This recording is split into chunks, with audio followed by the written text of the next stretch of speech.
po yayaman tayo. Naku, anak, naudlot eh. Pero huwag ka mag-alala. Nandito kami ng papa mo, kasama pang Kuya Jules mo para itaguyod ang pamilyang ito. Basta Kuya Gary, pag kayo yumaman, sa amin nyo na lang ipamana tong bahay na to, ha? Dagdagan mo kaya yung kape mo. Kung ano na sinasabi mo eh. Mahay ka na lang. Alam mo, basta wag lang nila tayong guguluhin. Kasalanan to ng anak ni Sally. Siya naghahabol sa anak ko. Huwag mong maliitin ang pamilya ko. Kasalanan ko ba kung habulin ng mga lalaki ng pamilya ko? Ng mga babae ng pamilya mo? Tago ka talaga!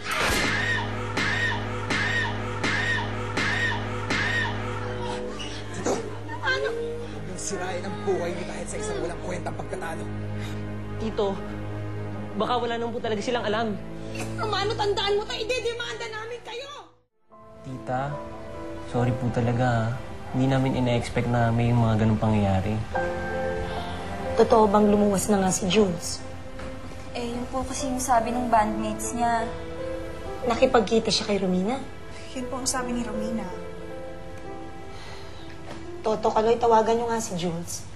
Kanina pa ho kami tumatawag mula nung maglabas ng baril yung kumpare niya eh.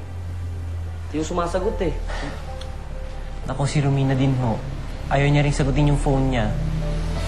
Bagay, kung ako din magtatanan, hindi din ako sasagot ng phone.